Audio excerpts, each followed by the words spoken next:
ఈ Jubilee hills ఉప ఎన్నికలో కాంగ్రెస్, బీజేపీ, బీఆర్ఎస్ ఈ పార్టీలకు ఎందుకు ఓటేయాలంటే ఆయా పార్టీలకు సంబంధించినటువంటి ప్రతినిధులు ఏం చెబుతారు?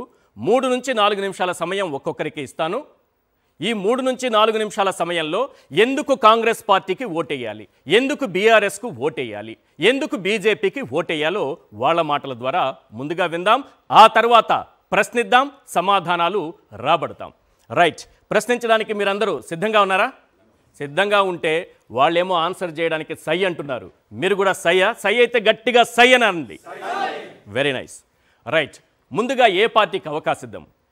అధికారంలో ఉన్నటువంటి కాంగ్రెస్ పార్టీకి ఇద్దామా, లేకపోతే సిట్టింగ్ స్థానంలో ఉన్నటువంటి బీఆర్ఎస్కి ఇద్దామా, లేకపోతే మూడో ప్రత్యామ్నాయం మేమే అంటున్నటువంటి బీజేపీకి ఇద్దామా అంటే ఏం చెప్తారు? మీ అభిప్రాయం చెప్పండి. ఎవరికి ముందు అవకాశం ఇద్దాం?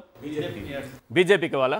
రైట్, ముందుగా బీజేపీకి అవకాశం ఇవ్వండి అని అంటున్నారు కాబట్టి, ఎక్కువ మంది అదే కోరుతున్నారు కాబట్టి బీజేపీకే అవకాశం ఇస్తున్నాను.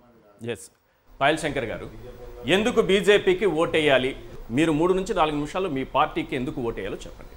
ప్రేక్షకులందరికీ, జూబ్లీ హిల్స్ ప్రజలందరికీ ప్రత్యేకంగా పేరు పేరున నా యొక్క నమస్కారాలు. జూబ్లీ హిల్స్ నియోజకవర్గం అనగానే మారుమూల ప్రాంతాల్లో ఉన్నటువంటి ప్రజలకు ఏమనిపిస్తుందంటే అదొక అందమైనటువంటి నియోజకవర్గం. అద్దాల మేడలు ఉంటాయి అనుకొని, 60 ఫీట్ల నుండి 100 ఫీట్ల రోడ్లు అనుకొని, అక్కడ ఉన్నటువంటి డ్రైనేజ్ వ్యవస్థ అంతా కూడా చాలా గొప్పగా ఉంటుందని, అక్కడ ఉన్నటువంటి వాళ్ళందరికీ కూడా మంచి ఇండ్లు ఉన్నాయని రకరకాల ఊహలల్లో ఈ రాష్ట్ర ప్రజలు ఉన్నారు. కానీ మారుమూల ప్రాంతం ఆదిలాబాద్ నుండి వచ్చినటువంటి నేను, నాతో పాటు నా కార్యకర్తలు కూడా ఒక 100 మంది కార్యకర్తలు వచ్చి అక్కడ జూబ్లీ హిల్స్లో పనిచేస్తూ ఉన్నారు. గల్లీ గల్లీకి ఓటరు మహాశైల దగ్గరికి మేము వెళ్తున్నప్పుడు మురికి కాలువలో నడవకుండా మేము అసలు ఏ ఓటర్ని కూడా టచ్ చేసేటటువంటి పరిస్థితి లేనటువంటి అక్కడ సిచ్యువేషన్. నేను కూడా ఒక శాసనసభ్యునిగా ఆ గల్లీలలో తిరిగేటటువంటి అవకాశం రాలేదు. జూబ్లీ హిల్స్లో మెయిన్ రోడ్ పంట పోతుంటే ఆ బిల్డింగ్లు చూసేవరకంటే సరే ప్రాంతం అంతా కూడా ఇట్లా ఉన్నది అనుకుంటుంటాం. కానీ బాధ ఎంత అనిపిస్తున్నది ఏంటంటే, ఆ జూబ్లీ హిల్స్ ఓటర్లు మేము ఇంటికి వెళ్ళి ఓటు అడుగుతున్నప్పుడు టీఆర్ఎస్ పార్టీ 10 ఏళ్ళు ఈ రాష్ట్రాన్ని పరిపాలించింది. 3వసారి అంటే 2 సార్లు పార్టీకి డైరెక్ట్గా అవకాశం ఇచ్చారు. ఒకసారి టీడీపీ నుంచి గెలిచిన తర్వాత టీఆర్ఎస్కు దివంగత ఆ యొక్క చనిపోయినటువంటి నేత పార్టీకి మారింది. 10 సంవత్సరాలు టీఆర్ఎస్ పార్టీ అధికారంలో ఉన్న 3 సార్లు అక్కడ టీఆర్ఎస్ పార్టీకి శాసనసభ అవకాశం ఇచ్చిన, 2 ఏళ్ళు ఈ రాష్ట్రంలో కాంగ్రెస్ పార్టీ అధికారంలోకి వచ్చి గడిచిన జూబ్లీ హిల్స్లో పరిస్థితి ఇంకా ఏమీ మారలేదు. భారతీయ జనతా పార్టీ తరఫున ఇంటింటికి వెళ్ళి మేము అడుగుతున్నది ఒకటే. ఈరోజు కేంద్ర ప్రభుత్వం పట్టణీకరణ పేరు మీద హైదరాబాద్కు దాని చుట్టుపక్కల పరిసర ప్రాంతాలన్నిటికీ 1,37,000 కోట్ల రూపాయలు ఈ 11-12 సంవత్సరాలలో కేంద్ర ప్రభుత్వం విడుదల చేసింది. ఇప్పటికీ ఈ హైదరాబాద్ నగరానికి సంబంధించినటువంటి మరో 16,000 కోట్ల రూపాయలు ఇచ్చినటువంటి డబ్బుకంతా కూడా యూసీలు ఇవ్వండి, మేము విడుదల చేస్తామనంటే రాష్ట్ర ప్రభుత్వం గత ప్రభుత్వం చేసినటువంటి ఫండ్స్ డైవర్షన్ కారణంగా ఈ ప్రభుత్వం యూసీలు ఇస్తలేదు. రావాల్సినటువంటి 15-16,000 కోట్ల రూపాయలు ఇప్పటికి ఇంకా నిధులు ఆగినాయి. ఏం పాపం చేసిండ్రు జూబ్లీ హిల్స్ ప్రజలు? గొప్పగా మాట్లాడతాయి కదా 2 రాజకీయ పార్టీలు, ఒక పక్క టీఆర్ఎస్, మరో పక్క కాంగ్రెస్ పార్టీ. మాకు అవకాశం ఇవ్వండి, జూబ్లీ హిల్స్ను అభివృద్ధి చేసే బాధ్యత మాది అని ఈరోజు అధికారంలో ఉన్న పార్టీ కాంగ్రెస్ మాట్లాడితే, మాకు అవకాశం ఇవ్వండి, మేము ఎంతో చేసినామని టీఆర్ఎస్ పార్టీ. అక్కడ చూస్తే పూరి గుడిసెలు. ఈ రాష్ట్ర రాజధాని హైదరాబాదులో భాగస్వామ్యమైనటువంటి ఆ జూబ్లీ హిల్స్ ఆ రకమైనటువంటి పరిస్థితులు ఉంటాయంటే ఎవరు కూడా ఊహించరు.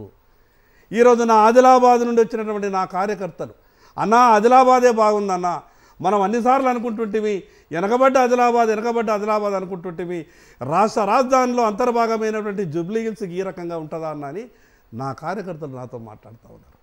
మేము అందుకే జూబ్లీ హిల్స్ ప్రజలకు పేరు పేరున ఓటరు మహాశయులకు విజ్ఞప్తి చేయదలుచుకున్నాం. ఆ 2 రాజకీయ పార్టీలకు మీరు అవకాశం ఇచ్చిండ్రు, ఈసారి భారతీయ జనతా పార్టీకి అవకాశం ఇవ్వండి. ఇప్పటికే నేరుగా కేంద్ర ప్రభుత్వం అనేక పథకాలు ఇస్తూ ఉన్నది. తెలంగాణ రాష్ట్రానికి 12 సంవత్సరాలలో దాదాపు 13 లక్షల కోట్ల రూపాయలు ఈ రాష్ట్ర అభివృద్ధికి కేంద్ర ప్రభుత్వం నిధులిచ్చింది. ప్రత్యేకంగా జూబ్లీ హిల్స్ ప్రాంతాన్ని అభివృద్ధి చేస్తాం. మరొకటి ఇంకొకటి కూడా, 2 పార్టీలు విఫలమైనప్పుడు నిరసన ప్రజలకు ఓటు ద్వారానే నిరసన తెలియజేసేటటువంటి అవకాశం ఉన్నది. Yes. ఒక రాజకీయ పార్టీ, రెండు రాజకీయ పార్టీలు కూడా ఈరోజు హిందువుల మనోభావాలు దెబ్బతింటే టీఆర్ఎస్ స్పందించది, కాంగ్రెస్ స్పందించది. గుళ్ళు గోపురాలు కూలగొడితే టీఆర్ఎస్ మాట్లాడది, కాంగ్రెస్ మాట్లాడది. మంత్రి పదవులు నిందిస్తారా? ఈ రకంగా ఆశలు చూపుతారా? అంటే ఓటర్లు మీరు అనుకున్నంత ఆ స్థాయిలో ఈరోజు ఓటరు ఆలోచన విధానం లేదు. ఓటరు చైతన్యవంతుడైండు. కాంగ్రెస్ పార్టీ ఆడుతున్నటువంటి ప్రతి ఒక్క నాటకాన్ని ఓటరు గమనిస్తూ ఉన్నాడు. టీఆర్ఎస్ పార్టీ చరిత్రనంతా కూడా ఓటర్లు ఆల్రెడీ గమనించి ఉన్నారు. అందుకే ఖచ్చితంగా జూబ్లీ హిల్స్ ప్రజలు రేపు రాబో రోజులలో ఖచ్చితంగా 11వ తారీఖు నాడు భారతీయ జనతా పార్టీకి పట్టం కట్టబోతున్నారు. కట్టబెట్టాలని విజ్ఞప్తి చేస్తా ఉన్నాను. రైట్. ఇంతకుముందు ఛాయిస్ మీరు తీసుకున్నారు, ఈసారి నేను తీసుకుంటున్నా. ఓకేనా? రైట్. అధికార కాంగ్రెస్ పార్టీకి ఇస్తున్నా. అద్దంకి దయాకర్ గారు ఏం చెప్తారు? ఎందుకు కాంగ్రెస్ పార్టీకి జూబ్లీ హిల్స్ ఓటర్లు ఓటేయాలి? జూబ్లీ హిల్స్ అనేది ఈ ఎలక్షన్ యాక్సిడెంటల్గా వచ్చింది.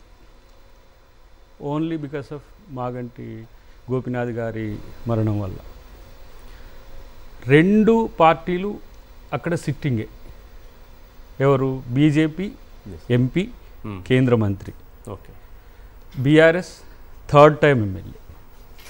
సో ఇప్పుడు జూబ్లీ హిల్స్ అభివృద్ధి గురించి చెప్తున్నారు అని అంటే, అధికారంలో లేకున్నా ఎమ్మెల్యేగా ఉన్న మాగంటి గోపినాథ్ గారి బాధ్యత, రెండవసారి ఎంపీగా ఉండి 2 సార్లు మంత్రులుగా ఉన్న కిషన్ రెడ్డి గారి బాధ్యత కూడా. సో ఇప్పుడు గతంలో కాంగ్రెస్ పార్టీకి ఓటు చేసినా గెలవలేని స్థితిలో ఉన్న పరిస్థితి గతం. ఇప్పుడు కాంగ్రెస్ పార్టీకి ఓటు చేస్తే డెవలప్మెంట్కి ఎక్కువ స్కోప్ ఉంటుందని సగటు ఓటర్ యొక్క భావన. ఏంటి అని అంటే, ఒకటేమో నవీన్ యాదవ్ మాకు ఒక బలమైన అభ్యర్థి, యంగ్, తర్వాత ఓబీసీకి మేము ఒక యాదవ్కు సీట్ ఇవ్వడం, ముందు నుంచి కూడా అక్కడ లోకల్ యూత్గా ఉన్న మిత్రుడు కాబట్టి అది ఎక్కువ అడ్వాంటేజ్. సరే, ఎట్లయినా దివంగతుడైన గోపినాథ్ గారి భార్య వారి క్యాండిడేట్ అయినప్పటికి కూడా నవీన్ యాదవ్ గారితో కంపిటెంటా అన్నప్పుడు చర్చ జరుగుతున్నది. ఆ చర్చ ఏందనేది మనకు 11 తర్వాత తెలుస్తుంది. తర్వాత బీజేపీ బలమైన ప్రత్యర్థిగా కాకుండా ఎటు బలంగా ఉంటే కాంగ్రెస్ ఓడిపోతుందని ఆలోచించే సందిగ్ధ అవస్థలో ఉన్నది. పెరిగితే కాంగ్రెస్ ఓడుతుందా, తగ్గితే కాంగ్రెస్ ఓడుతుందా? కాబట్టి ఇక్కడ హిందూ పోలరైజేషన్ డెఫినెట్గా, హిందూ అయినా ఎంఐఎం మాకు అంతర్గతంగా మిత్రుడిగా ఉన్నాడనే ఉద్దేశాన్ని బలంగా వాళ్ళు ప్రచారం చేసినప్పటికి కూడా ఈ ఎన్నిక స్టేట్ వైడ్ కంటెంట్ కంటే కూడా లోకల్ వైడ్ కంటెంట్గా ఎక్కువ నడుస్తుందని నాకున్న సమాచారం. ఎందుకంటే I'm also part in the Jubilee hills constituency కాబట్టి. రెండవది అతి ప్రధానమైనది, రేవంత్ రెడ్డి గారు హైదరాబాద్ పట్ల తనకున్న కమిట్మెంట్, తన ఓన్ కాన్స్టిట్యున్సీ, తన రెసిడెన్స్ ఉన్న కాన్స్టిట్యున్సీ, తనకు ప్రెస్టేజియస్ అనే విషయం పక్కన పెడితే హైదరాబాద్ని ఇప్పుడు కొన్ని డెవలప్మెంట్ యాక్టివిటీస్లో ఇప్పుడు కేబీఆర్ పార్క్ రిడ్రెసల్ కానీ, లేకపోతే బస్తీ స్లమ్స్కు మనం ఇండ్లు ఇవ్వడం కానీ, సన్నబియ్యం ఇట్లాంటి అన్నిటి వచ్చిన తర్వాత మాకు ఇప్పుడు కాంగ్రెస్ కోట్ వేస్తే రేవంత్ రెడ్డి గారు స్పెషల్ కేర్ తీసుకుంటారనే ఒక పాజిటివిటీ కూడా మాకు కలిసి వచ్చే అవకాశం. ఇప్పుడు పీజేఆర్ పరంపర తర్వాత మాకు సరైన నాయకత్వం విష్ణు రూపంలో ఉన్న విష్ణు బీఆర్ఎస్కు పోయిన పరిస్థితి, విజయమ్మూటి ఇటు వచ్చేసింది. సో మాకు నవీన్ రేపటికి ఒక 40-50 సంవత్సరాల లీడర్ ఉన్నాడు మాకు. So that is the main important thing అనమాట. రైట్. ఈసారి చాయిస్ మీదే కాదు, నాది కాదు, ఎందుకంటే ఉన్నది బీఆర్ఎస్ ఒకటే. రైట్. కిషాంక్ గారు ప్లీజ్, ఎందుకు బీఆర్ఎస్కి మళ్ళీ ఓటేయాలి? ఎందుకంటే మీ సిట్టింగ్ స్థానం కాబట్టి ఎందుకు వేయాలంటే ఏం చెప్తారు? మొదట మా ఎన్నికల సరళి చూసి, ఎన్నికల ప్రచారం చూసి ఓటేయాలని మేము ఓటర్లను అడుగుతున్నాం. ఎందుకంటే ఇక్కడ మాట్లాడిన వాళ్ళని విన్నాము, బయట ప్రచారం చేస్తున్న ముఖ్యమంత్రి గారిని, నిన్న వచ్చిన బండి సంజయ్ గారిని ఇది చూసినాము. మా పార్టీ నుంచి కేటీఆర్ గారు, హరీష్ గారు ఏం మాట్లాడుతున్నారో కూడా చూసినాం.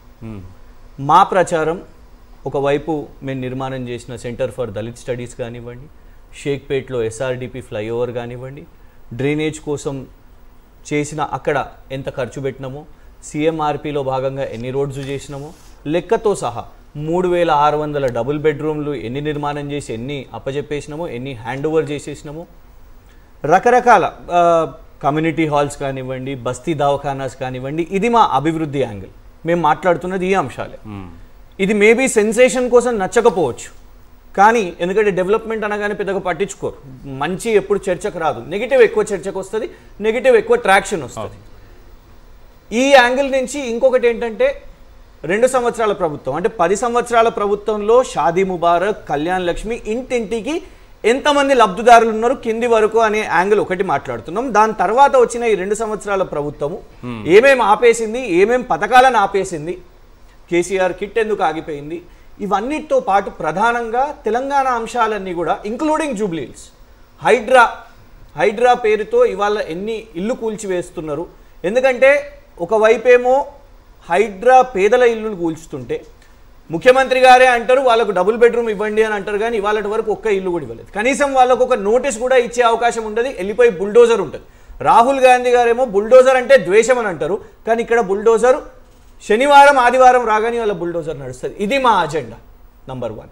ఆటో డ్రైవర్లు మీరు మేనిఫెస్టోలో పెట్టిన ప్రకారంగా బస్సు స్కీమ్ తీసుకొని వచ్చినాం, ఉచిత బస్సు స్కీమ్ అని అంటారు, కానీ వాళ్ళ ఒక కుటుంబంలోనే ఆడవారికి ఒకవేళ పెట్టినా కూడా కష్టంగా ఆ సీటు కోసం కొట్లాడినా కూడా ఇవాళ మగవారు అధిక ధరలు బస్సు ధరలను ఇవాళ పెంచేసారు కాబట్టి దాన్ని చర్చకు తీసుకొని వచ్చినాం. ఆటో డ్రైవర్లకు బస్ స్కీమ్ వచ్చినందుకు మీకు ప్రతి సంవత్సరం 12,000 రూపాయలు మేము ఇస్తామని చెప్పి 2 సంవత్సరాలు అయింది, 24,000 రూపాయలు ఇవ్వలేదు. ఇవాళ వరకు 73 మంది ఆటో డ్రైవర్లు ఆత్మహత్య చేసుకున్నారు. అది మా అంశం. బస్తీ దవాఖానాల్లో మేము పోయి వాళ్ళ అందరు కూడా మా ఇన్ఛార్జీలు నాయకులు అందరు పోయి పర్యటిస్తే బస్తీ దవాఖానాల్లో ఎక్స్పైర్ అయిన మెడిసిన్స్ కూడా ఇస్తున్నారు పేషెంట్లకు. దాన్ని మేము అంశం తీసుకుంటున్నాం. టిమ్స్ హాస్పిటల్ మేము నిర్మాణం చేసినాం, 1000 పడకల ఆసుపత్రి ఎర్రగడ్డలు. ఆ 1000 పడకల ఆసుపత్రిని మీరు ఈ 2 ఇయర్స్లో 80% వర్క్ కంప్లీట్ అయితే ఆ 2 ఇయర్స్లో కూడా మరి మీరు దాన్ని కంప్లీట్ చేసి అందించలేకపోతారు. ఇది మేము మాట్లాడుతున్నాం ప్రధాన అంశం. కానీ మీరేం చేస్తున్నారు? Competency of candidate. ఒక మహిళ అనగానే ఒక భర్తను కోల్పోయిన వ్యక్తి అంటే, ఎందుకంటే కాంగ్రెస్ పార్టీ మాట్లాడడం చాలా విడ్డూరం, ఎందుకంటే సోనియా గాంధీ గారి పార్టీ, మేము వారిని డ్రాగ్ చేయదలంచుకోలేదు, కానీ కాంపిటెన్సీ అంటున్నారు. అసలు భార్యనే కాదు అని పోయి వారు చనిపోయినాక, గోపీనాథ్ గారు చనిపోయినాక 5-6 నెలల తర్వాత సడన్గా స్క్రూటినీ ఆఫ్ నామినేషన్స్లో క్యాండిడేట్ గారు తీసుకుపోయి రద్దు చేసేయండి అని అంటారు. మనం నిన్నటి నుంచి చూస్తున్నాం. అంటే ఇంకో 2 డేస్లో ఎలక్షన్ క్యాంపెయిన్ ఖతమవుతున్న టైంలో వచ్చి భార్యనే కాదు అని మాట్లాడిపియడం కుటుంబ సభ్యులతోని, అసలు కన్నీళ్ళు కరెక్టే కాదు ఆర్టిఫిషియల్ అని చెప్పడం, మా క్యారెక్టర్ అసాసిన్ చేసే, మా క్యాండిడేట్ క్యారెక్టర్ అసాసిన్ చేసే ప్రయత్నం చేస్తారు. అదొక ట్రెండ్ చూడండి. ఇంకో జూబ్లీ హిల్స్లోకి వచ్చి పాకిస్తాను భారతదేశం ముడ్డి మీద తన్నింది అని ముఖ్యమంత్రి గారు మాట్లాడడం, ముఖ్యమంత్రి గారు కాదండి, ఏ దేశ పౌరుడు కూడా అది మాట్లాడడం కరెక్ట్ కాదు. ఇట్స్ అబ్సల్యూట్లీ ఒక ఎలక్షన్స్లో అది అసలు మాట్లాడడమే కరెక్ట్ కాదు. ఎలక్షన్లో మాట్లాడే మీ అజెండా ఏంటిది? 150,000 ముస్లింలు ఉన్న చోటు మీరు ఎందుకు అది మాట్లాడాలి? నంబర్ 1, ముస్లింలకు ఇజ్జతే లేదు, మేమే ఉన్నాం, ఇవన్నీ స్టేట్మెంట్స్. ఇంకోవైపు అదే అవకాశం రాగానే ఇంకొక పార్టీ వీళ్ళు కూడా మాట్లాడడం, ఇది కాదు. ప్రజల అజెండా ప్రతి ఒక్కళ్ళు కూడా. ఇవాళ యువత వచ్చి అక్కడ నామినేషన్ చేసిరు. ఎందుకు? ముఖ్యమంత్రి గారు ఏమని చెప్తున్నారు? అసలు నోటిఫికేషన్లే వద్దంట వీళ్లకు అని వాళ్ళు చెప్తున్నారు, కాబట్టి ఇవాళ వాళ్ళు వచ్చి ప్రచారం చేస్తున్నారు. సో మేమంటున్నది ఏంటంటే, ఒకటి డెవలప్మెంట్ కానివ్వండి, మా డెవలప్మెంట్ మేము చెప్పుకుంటాం, ఎట్ ద సేమ్ టైం ఈ 2 ఇయర్స్లో జరిగిన డిస్ట్రక్షన్ కానివ్వండి, ఈ అజెండాతోని మేము ఓటు వెళ్ళి అడుగుతున్నాం. మాకు పూర్తి విశ్వాసం ఉన్నది. ఒకటి, గెలుపోటములు వాళ్ళు మాట్లాడుకోవచ్చు గాక, కానీ we gave a healthy fight, ఒక హెల్తీ ఎలక్షన్ మేము కొట్లాడుతున్నామని పూర్తిగా మేము ఇవాళ నమ్ముతున్నాం. రైట్. ముగ్గురు చాలా చక్కగా మీ పార్టీలను రిప్రజెంట్ చేశారు. Very nice.